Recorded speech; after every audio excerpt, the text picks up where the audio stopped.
The roar of the crowd has faded. The dust of the amphitheatre floor lies undisturbed. Tonight, the arena is silent. There is no clash of steel, no chant of thousands of voices rising in a wave of bloodthirsty excitement.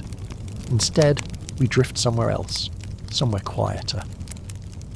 Behind the towering walls of Rome's great arenas, beyond the spectacle that history remembers, there lies another world. A slower, humbler world. The world of a gladiator's everyday life. Most people imagine gladiators only in combat. Armed, armoured, and standing beneath the blinding sun, their lives balanced on the edge of a blade. But such moments of spectacle, were rare. For every match in the arena, there were countless days in between. Days filled not with the frenzy of survival, but with repetition, with routine, with the ordinary rhythms of living. And it is in those quiet days, in the pauses between the violence, that we begin our story. Imagine for a moment the dawn creeping softly across Rome. The sky's not yet bright. A pale grey light filters over the tiled rooftops and narrow streets. In a corner of the city, or perhaps just beyond its gates, stands the Ludus, the gladiator school. Its stone walls are plain and heavy, not designed to inspire awe, but to contain.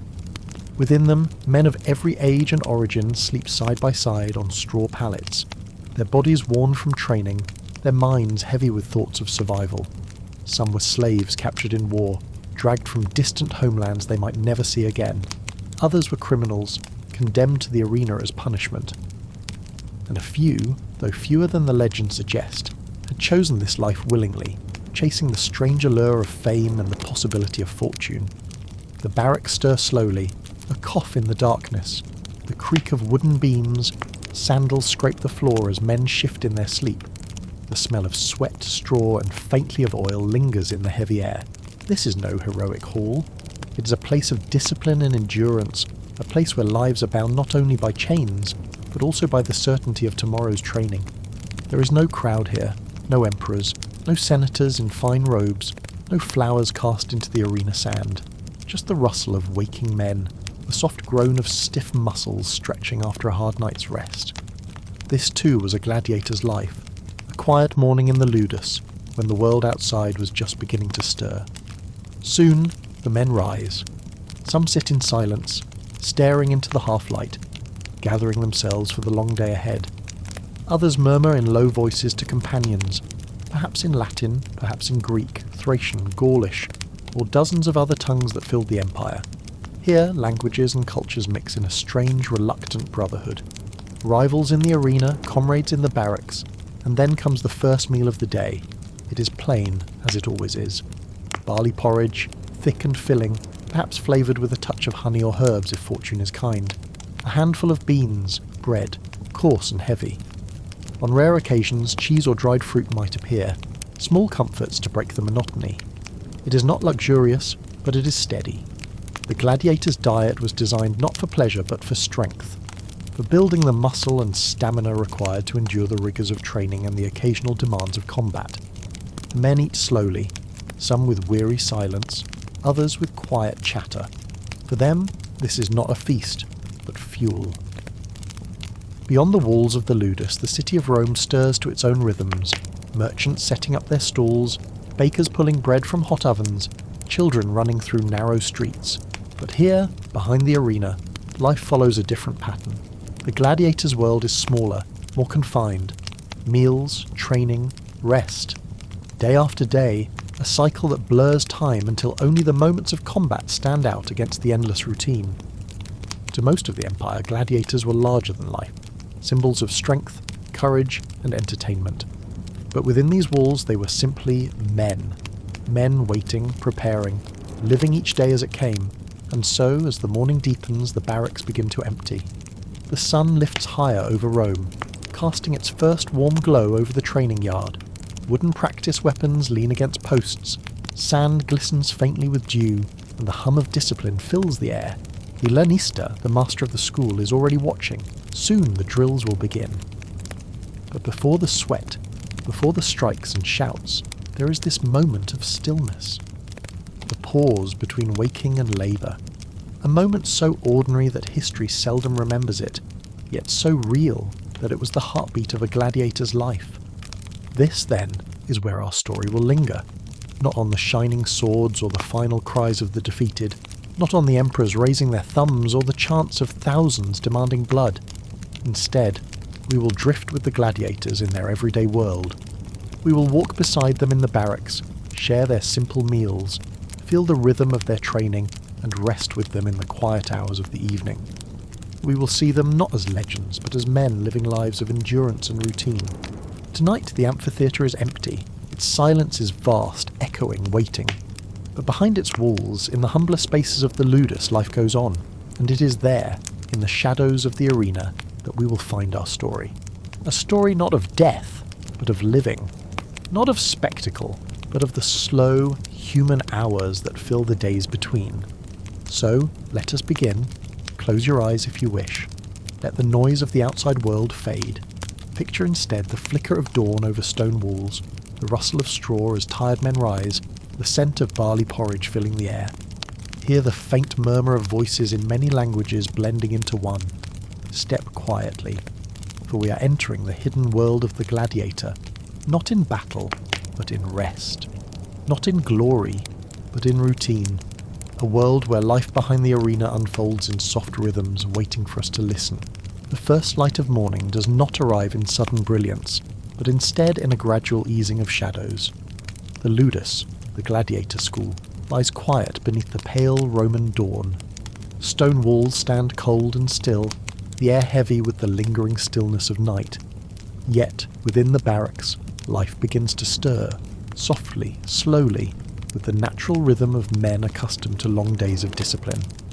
The gladiators' barracks were not grand halls. They were long, low rooms, lined with straw-stuffed pallets and wooden beams darkened by smoke and years of use. The scent inside was a mingling of oil, leather and sweat, softened now by the cool air slipping in through narrow slits of windows. Some men lay wrapped in rough woolen blankets, shifting as they sensed the change in light. Others blinked against the faint glow creeping in, their bodies aching from yesterday's drills. The first sounds of the morning are quiet. A cough echoes in one corner, answered by another. Straw rustles as men sit up, brushing away the fragments that cling to their tunics. Sandals scrape against stone floors. The barracks do not erupt into chaos, but wakefulness spreads like ripples, one man rising after another until the room hums with the low stirrings of life.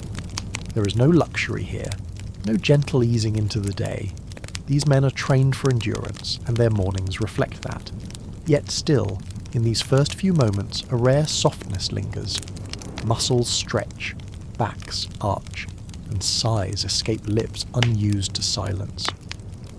For a short while, before the drills and the commands, the gladiators share something almost universal, the slow awakening that belongs to every human being.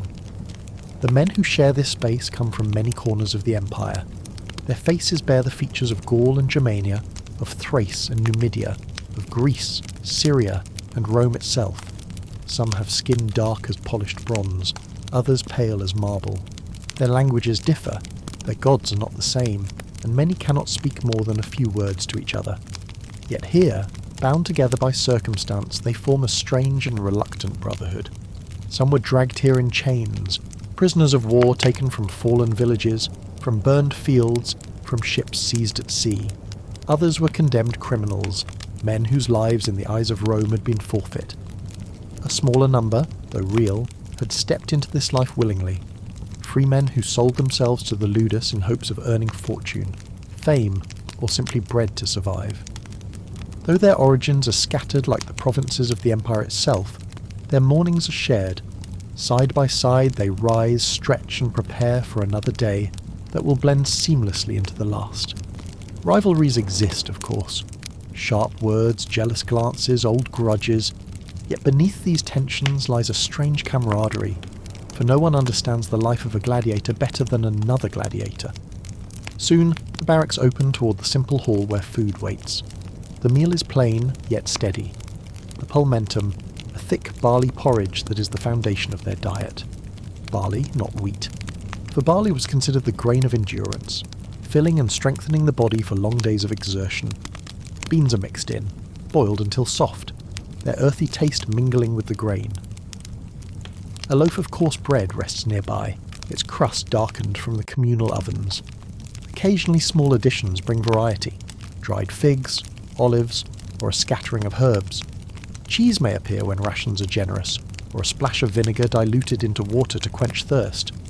Meat is rare, though not absent. Contrary to popular imagination, gladiators were not fed on endless feasts of flesh, but on grains, legumes, and vegetables, with animal fat or ash sometimes added to strengthen bones and heal wounds. The men eat with quiet focus. The clatter of wooden bowls, the scrape of spoons, and the muted murmur of voices fill the hall. Some eat quickly, hunched over their bowls, eager to fill their stomachs before the day begins in earnest. Others linger, speaking in low tones with their neighbours, fragments of stories from distant homelands, or whispers of what lies ahead. In these moments, the glamour that surrounds gladiators in story fades entirely. They are not yet men of spectacle. They are simply men breaking bread together, preparing for labour. The amphitheatre is far away. Here, the only audience is each other. As the meal ends, the sun climbs higher. Light filters into the training yard, illuminating the packed sand and the posts driven deep into the ground. These posts, called palus, stand waiting for the endless drills to come. Around them lie wooden swords, rudies, and wicker shields heavier than the real ones they mimic. The air begins to shift, the calm of dawn giving way to the hum of discipline. The lanista, the master of the school, is already awake. He stands at the edge of the yard, his presence a quiet weight that shapes the morning. The lanista is both overseer and strategist, responsible for the training, the welfare, and the performance of his men. Some gladiators despise him, seeing only a man who profits from their labour. Others grudgingly respect him, for his knowledge of combat and survival often means the difference between life and death. When he calls, the barracks empty fully. The men step into the yard, sandals pressing into sand still cool from the night. Muscles warmed by stretching are now tense with anticipation. The day has begun, and with it, the long cycle of drills, sweat, and endurance. But before the first strikes echo, there is this pause, a moment suspended between rest and labour. The sun climbs, the air stirs, and the men stand together in silence. In that quiet, the gladiator's life reveals itself not in drama, but in routine. It is easy, from the outside, to imagine gladiators only as fighters, figures of strength and violence. Yet within the walls of the Ludus, their humanity is laid bare in the smallest details. A man braids his hair with practiced fingers, recalling the customs of his homeland. Another rubs oil into a scar on his shoulder, wincing as he works the stiffness from it. A third hums softly under his breath, a tune from childhood carrying him away, if only for a heartbeat. Even the way they eat tells of their lives. Some savour each bite slowly, as if stretching the moment of comfort as far as it can go. Others gulp their food, eyes darting, their minds never quite free of the thought that each day could be their last. In these gestures lies the truth of gladiator life, a blend of fear, endurance, and quiet adaptation. Though the men rarely leave the Ludus, the world beyond its walls presses close. They hear the calls of merchants on the street, the distant rumble of carts, the laughter of children playing. The empire moves around them, vast and indifferent. For some, this is torment, a reminder of a freedom lost. For others, it is strangely comforting, a rhythm of life that continues regardless of their own fate. Rome itself is alive outside. Senators move in their carriages, priests offer sacrifices in temples, markets bustle with trade from across the Mediterranean. But here, within the barracks, time feels slower, as if measured not in years or seasons but in drills and meals, in the passing from one day to the next. At last the lanista signals. Voices rise, commands echo, and the barracks empty of their lingering stillness. Men pick up their wooden swords, adjust their shields, and file into lines. The day of training awaits, stretching long before them like an endless road. But before the first strike is made, before the sweat glistens under the Roman sun, the memory of the morning remains. The quiet waking, the humble meal, the murmurs of brotherhood in many tongues. These are the unseen hours of the gladiator's life, hours that history often forgets, but which filled far more of their days than the brief, bloody spectacles for which they are remembered. The day opens wider as the sun lifts above the rooftops of Rome. The pale grey of dawn has given way to a golden warmth, spilling over the walls of the Ludus and settling into the yard where the gladiators spend so much of their lives. It is not the amphitheatre with its towering marble seats and its roar of thousands. It is something far smaller, enclosed, almost monastic in its repetition. This is the training ground. Here sand lies raked into smoothness, its surface broken only by the deep-set footprints of countless drills. Posts, pallus, thick wooden stakes stand like silent sentinels across the yard. At their base lean the tools of practice, wooden swords, weighted heavier than steel, and wicker shields large enough to wear out an arm in minutes. The yard does not glitter with ornament. It is plain, functional, built for sweat, and in its simplicity lies its power. For it is here, not in the arena, that gladiators truly live. One by one, the men step into the yard. Their sandals crunch lightly against the sand, the air already warm on their skin. Some stretch their arms above their heads, twisting their bodies to loosen stiff joints. Others roll their shoulders, testing the ache left from yesterday's exertions. In the early light, the atmosphere is subdued, not yet fiery. Voices are low, expressions steady. The barracks may have been a place of weary silence, but here in the open air the men begin to feel themselves awakened fully. The lanista watches. His gaze sweeps the yard with practiced sharpness. He has seen countless mornings like this. Countless men begin and end their training. His presence alone shapes the men's movements. No word yet spoken, and already they straighten their backs, steady their breathing, prepare themselves for the rhythm of the day. Training does not begin with combat. It begins with the body itself coaxed gently into motion. The men spread out across the yard. At first, they move slowly, bending, stretching, rolling wrists and ankles. They twist their spines, draw their knees toward their chests, extend their arms until their shoulders crackle. It is not graceful, but it is purposeful. The gladiator's body is his only shield, his only constant weapon, and it must be tended like an instrument. Soon, the exercises intensify. They jog in circles around the yard, the sand puffing beneath their feet, their breathing rising in unison. They leap, squat, push themselves through movements designed to quicken the heart and strengthen the muscles. The air grows heavier with their exertion. To the untrained eye, it may look like punishment, but to them, it is habit. Each step, each stretch, each bead of sweat is part of the unchanging rhythm of survival. At last, the moment arrives to lift the practice weapons. Each man takes up a rudis, a wooden sword, often thicker and heavier than the iron blades of battle. To wield one is to endure. Its weight strains the arm, its bluntness demands force. The point is not elegance, but resilience. If a man can swing the rudis for hours without faltering, then the lighter steel blade will feel almost effortless in his hand. They approach the palus, the sturdy wooden post planted deep in the sand.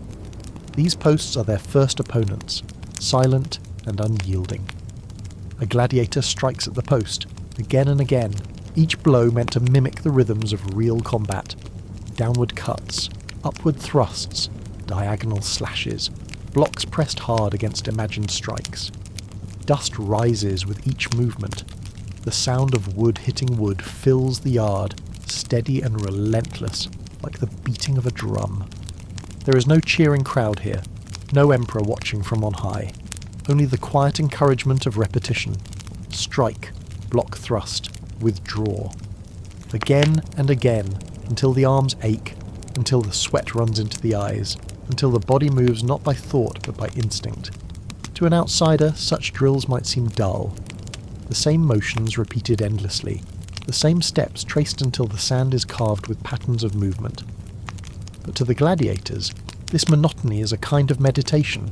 In the rhythm of the blows the world narrows. The noise of Rome, the fear of tomorrow, the memories of freedom, all fade away. What remains is the present, the body, the weapon, the post. It is here, in this repetitive practice, that the gladiator becomes what he must be.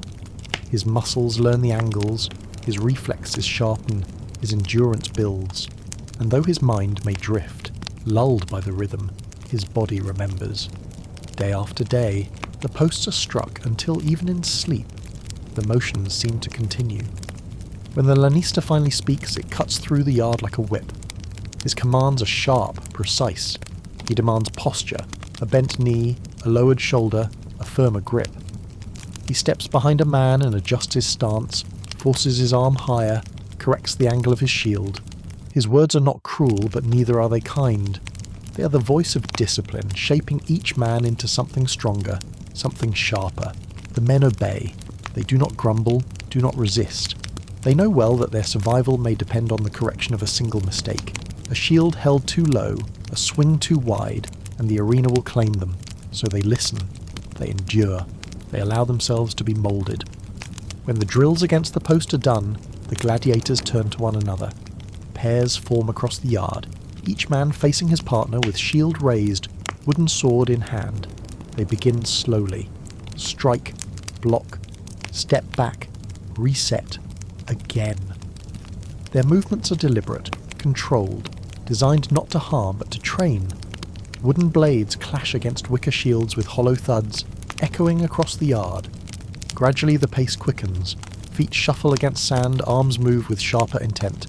Sweat darkens tunics. Beads along brows, drips onto the ground. Some pairs grow intense, the men testing one another with extra force. Others remain measured, their rhythm steady as breathing. The yard becomes a chorus of impacts, each pair adding its own beat to the collective rhythm. It is not yet combat.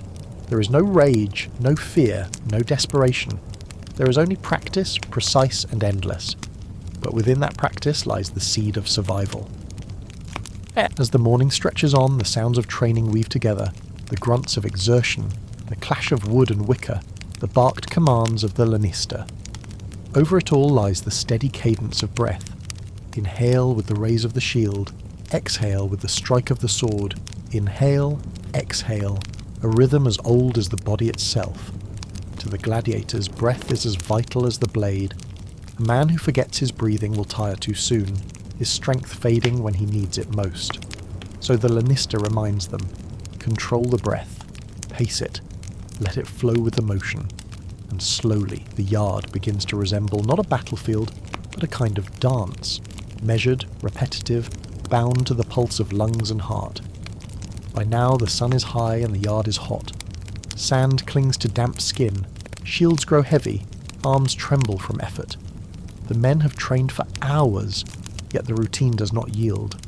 The lanista demands more. Another round of drills, another sequence of footwork, another test of endurance. And so the gladiators continue, their bodies burning, their minds emptying into the haze of exertion. Fatigue settles in, but it is not unfamiliar. This is the weight of every day. Their muscles ache, but they have ached before. Their lungs burn, but they have burned before. The body bends, but it does not break. It cannot break, not here, not now. Amid all the noise, there is a deeper silence that hums beneath the yard. It is the silence of thought pushed aside, of fears quieted by sheer repetition. Many gladiators find a strange peace here. In the drills, there is no past to grieve, no future to dread. There is only the present moment shaped by sweat and sand.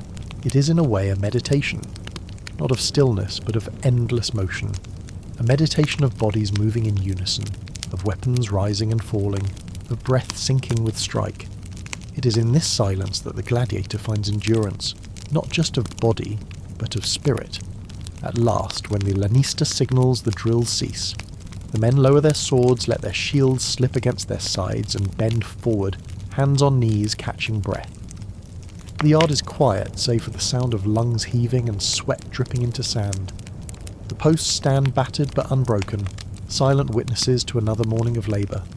The men retreat slowly, their steps heavy, their arms trembling with fatigue. They know that the day is far from over, but for now, the drills are done. Soon there will be food again, and a brief rest in the shade before the afternoon brings new demands. The training ground falls silent once more, its surface scarred with footprints and marks of practice. The air is heavy with heat, but also with a strange calm. For though the men have strained and sweated, they have also endured, and in endurance they have lived another morning.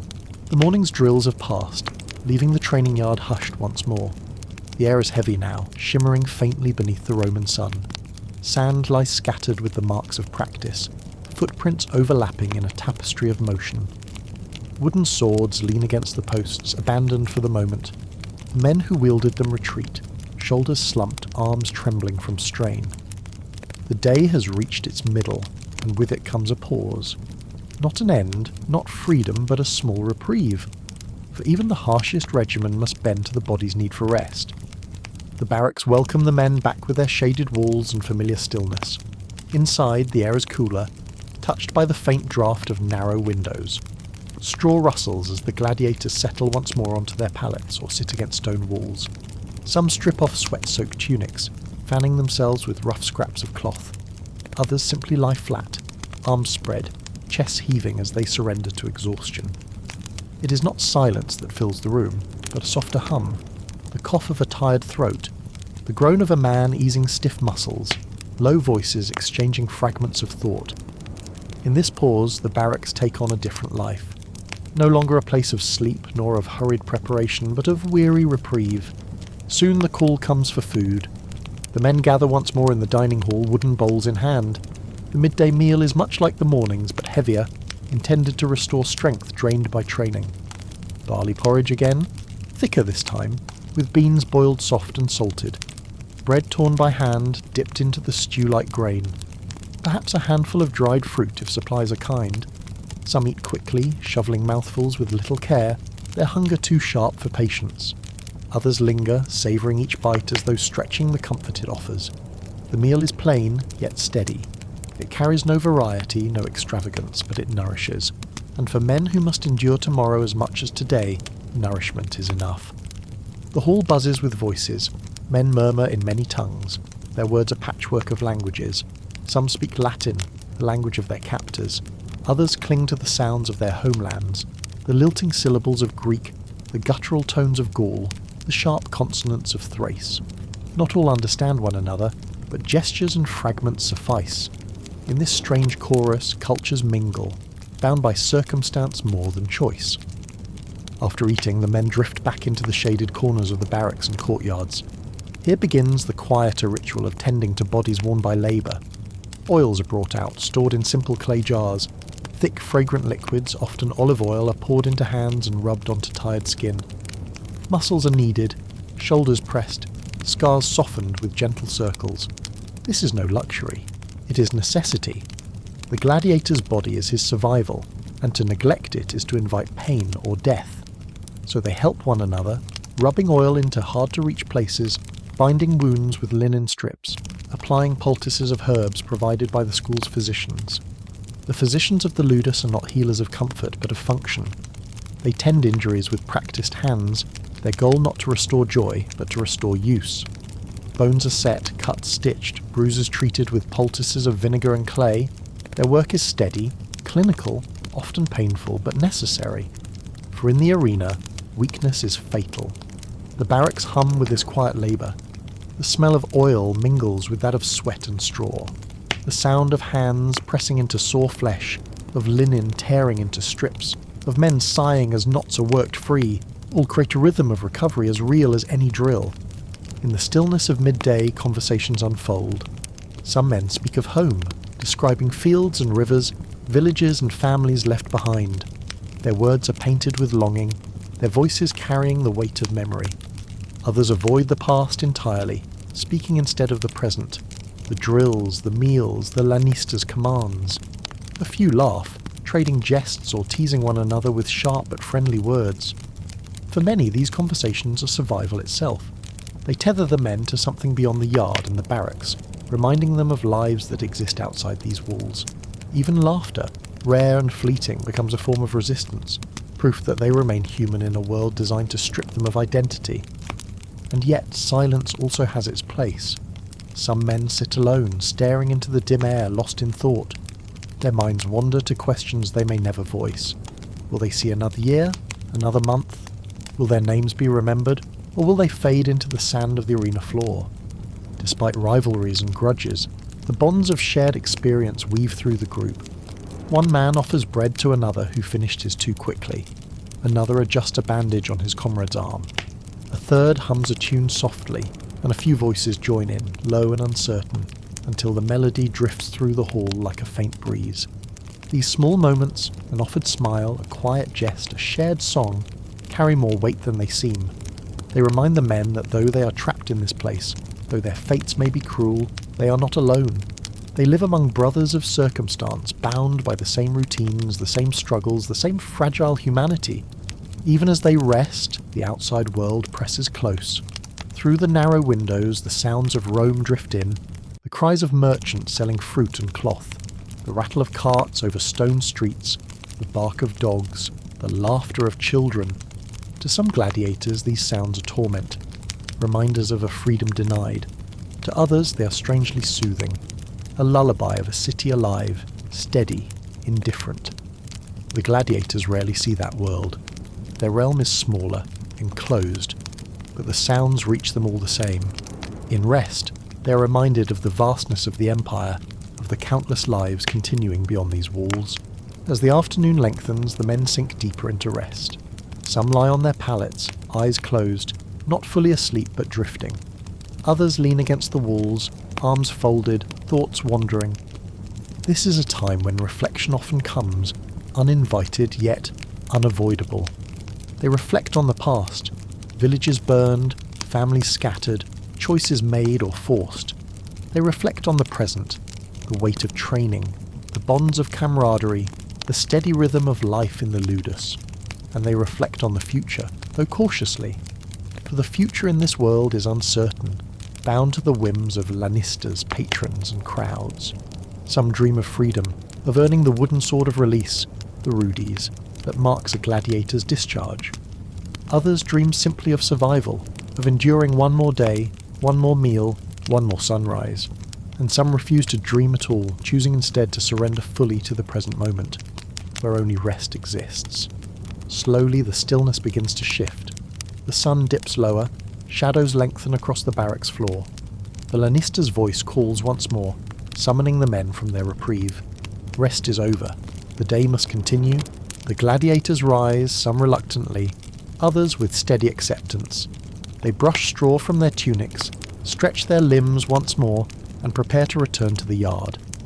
The pause of midday has ended, leaving behind the faint comfort of food, of recovery, of camaraderie. The men file out, their footsteps echoing against stone. The barracks fall quiet again, holding only the scent of oil and the faint warmth of bodies that will return later. Outside, the yard waits, its posts and sand ready to test them once more. And so, the cycle continues. The morning gave way to drills, the drills to rest, and now rest to renewed exertion.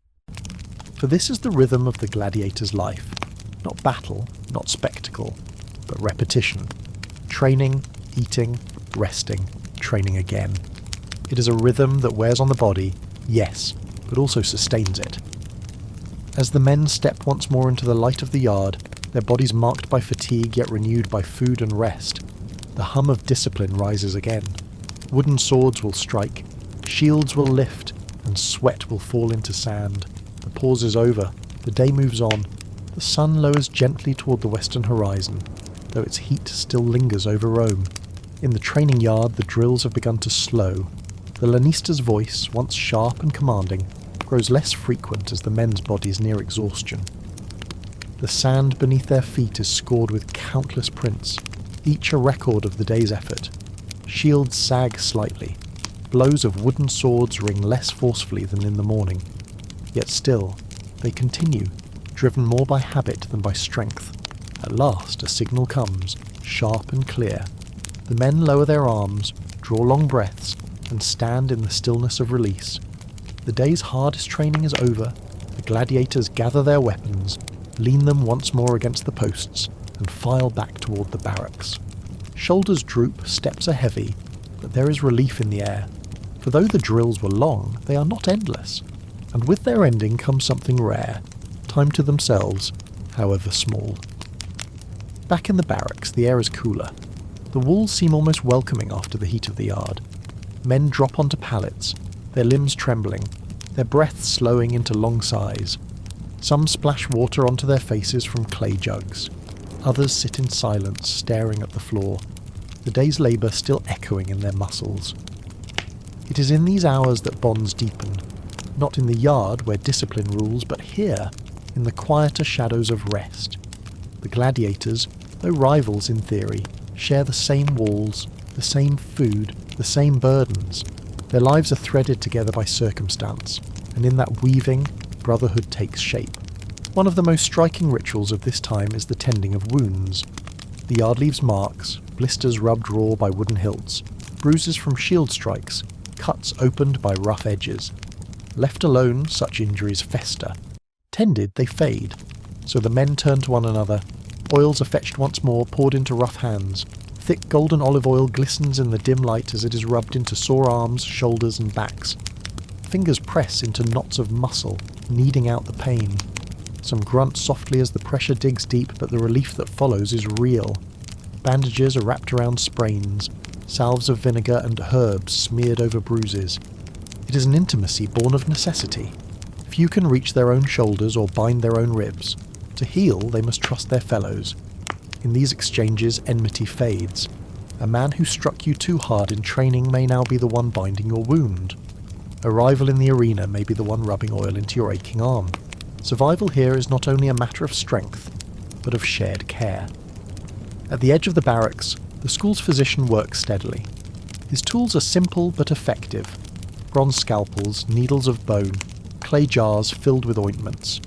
He sets broken fingers, cleans cuts, applies poultices to swelling joints. His work is clinical, often painful, but the men endure it without protest. Pain is familiar. Healing, however harsh, is valued.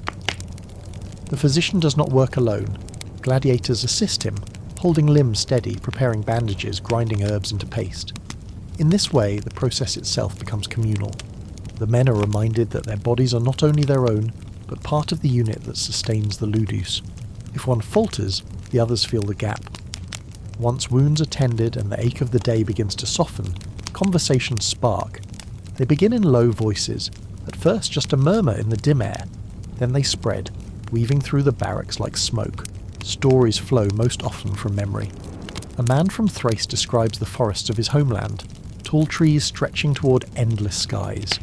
A Gaul speaks of rivers that run swift and cold, where he once fished as a boy. The Greek recalls the sound of waves against rocky shores, the salt carried on the wind. Each voice carries longing, but also pride. These memories are threads that tie the men to lives beyond the walls, to identities not erased by the name Gladiator. Others speak of battles fought, not in the arena, but in wars. They recall the clash of armies, the cries of comrades, the smoke of burning villages. These stories are heavy, yet they bind as well. For in them the men recognise shared suffering, shared loss, and sometimes laughter breaks through. One man teases another about his clumsy strike that morning. Another mimics the stern face of the lanista, sending ripples of quiet amusement across the room. Even in hardship, humour survives, fragile but persistent. Occasionally music drifts through the barracks. A man hums a tune softly, the melody carrying from his homeland. Another joins, then another, their voices blending in uncertain harmony. No instruments are needed, just the resonance of human sound echoing off stone. These songs are not loud. They are not performances for applause. They are whispers of memory, fragments of culture preserved in sound.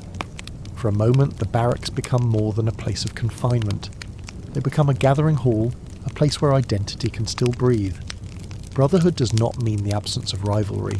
Tensions remain, sometimes sharp. Two men may glare across the room, their earlier sparring still raw. Words may rise, harsh and quick, until others step in to ease the moment. Rivalries are inevitable when survival may one day pit man against man in the arena. Yet even in rivalry, respect often grows. A man who fights fiercely in training earns regard, even from those who dislike him. His strength is noted, his skill acknowledged. In the strange world of the Ludus, enemies and comrades blur. For though they may one day face each other in combat, tonight they share bread, bandages, and stories. Older gladiators, veterans of many bouts, often take these hours to pass on knowledge. They speak not in lectures but in fragments, offered quietly to those who listen. Keep your shield high, one murmurs. The crowd may not notice, but your opponent will.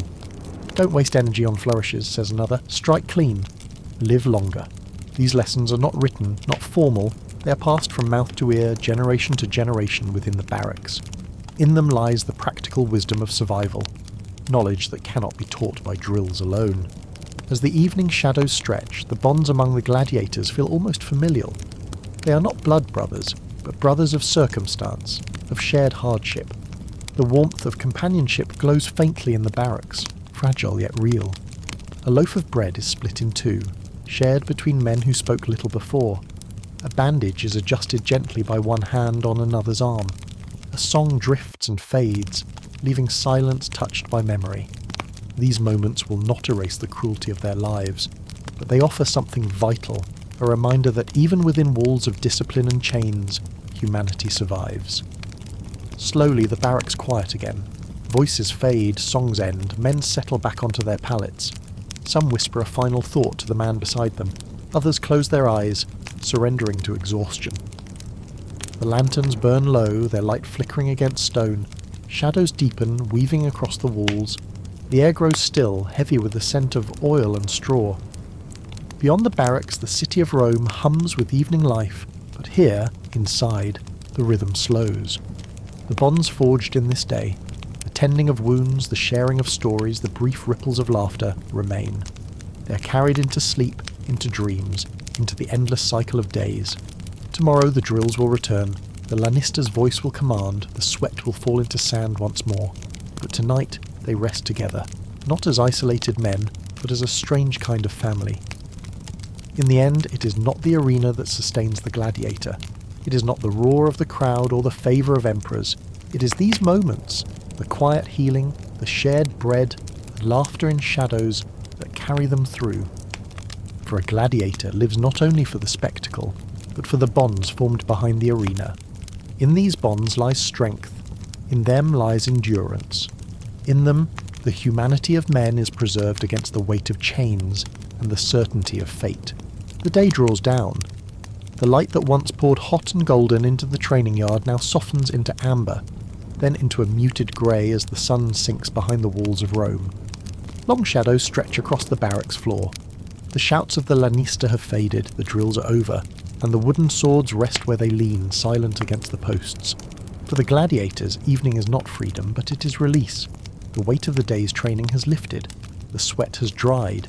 The endless rhythm of repetition has slowed to a gentler pace. Now begins the quiet closing of the day. The men gather once more in the dining hall. The torches flicker on the stone walls, casting warm light over the scene. The meal is plain, much like the others. Porridge of barley thickened with beans, bread broken by hand, water poured into clay cups. Sometimes a garnish of cheese or a drizzle of oil adds richness. If fortune smiles, a small portion of meat might appear, though this is rare. The men eat with slow, heavy movements. Hunger gnaws at them after the long day, but exhaustion tempers their appetites. Bowls are emptied steadily, the sounds of chewing and the scrape of spoons filling the hall more than voices do. Some men lean close to their companions, whispering a word or two, but most keep to silence, conserving what little energy remains. And yet there is comfort here. The meal is familiar, predictable. Its plainness carries with it a strange reassurance. The food will come again tomorrow. The cycle will continue. In its sameness lies security, however modest. When the bowls are set aside and the hall grows quiet, the men drift back into the barracks. The air is cooler now, touched by the first breath of evening breeze. They settle onto pallets, stretch sore limbs, and speak softly in the dimming light. Some tend once more to their bodies, rubbing oil into bruises, adjusting bandages loosened by the day's drills. Others polish weapons, not their arena arms, but the practice gear that will be lifted again tomorrow. The scrape of cloth against wood and wicker mingles with the low murmur of voices. There is no urgency. The evening is slower, gentler, as though the barracks itself exhales after the long tension of the day. It is in these hours that conversations deepen. In the stillness of nightfall, men who are silent in the yard find words. They speak of the past, of places left behind. One recalls the fields of Gaul, green and endless under the northern sky. Another tells of the markets of Athens, where philosophers once argued in the open air. A third describes the deserts of Numidia, the sand stretching into horizons where no wall stood. The listeners nod, some in understanding, others in quiet wonder. For many, these places are only names far beyond their reach. Yet through stories, they travel. For a few moments, the barracks becomes a gallery of landscapes, each painted in memory and carried into sound. Others speak of dreams for the future, though such talk is fragile. Some dream of freedom, the wooden sword of release. The rudi is placed in their hand as proof they have earned life beyond the walls. Others dare to imagine quieter things. A farm, a family, a chance to live without chains. And some dream not of distant futures, but of the next day, the next sunrise, the next chance to draw breath. Even in the softness of evening, the Lannister's presence lingers. His voice no longer rings in their ears, but his authority shapes their lives still. The men know that tomorrow will bring the same cycle of drills, the same demands for strength and discipline. In some, this knowledge weighs heavy. In others, it brings strange comfort. For in repetition, there is certainty, and in certainty survival can sometimes be found. As darkness deepens, torches are lit along the walls. Their flames flicker, painting the barracks in shades of gold and shadow.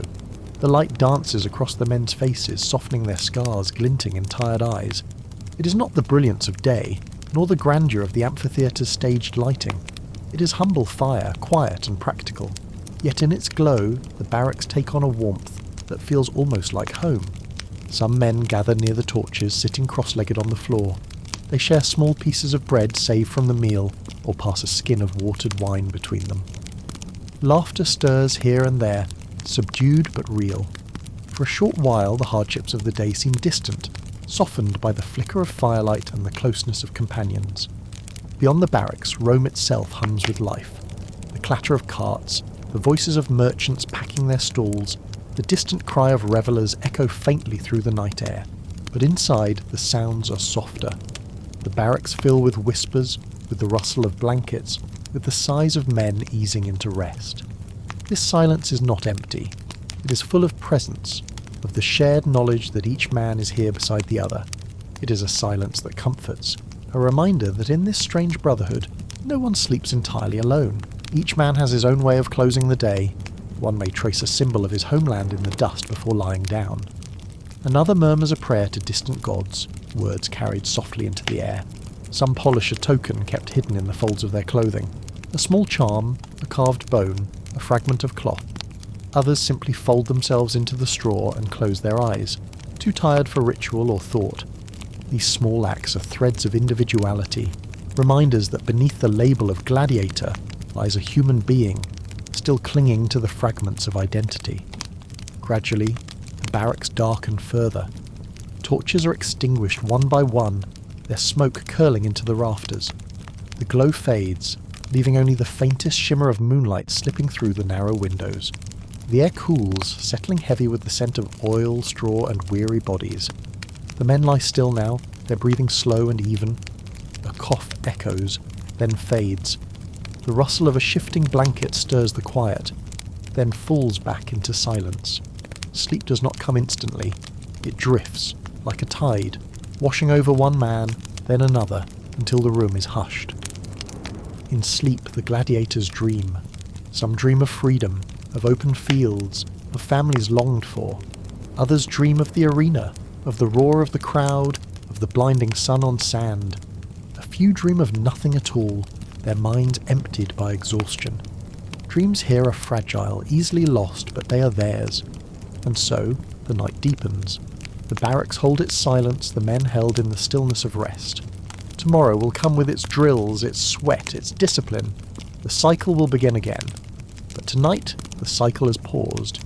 Tonight, the gladiators sleep.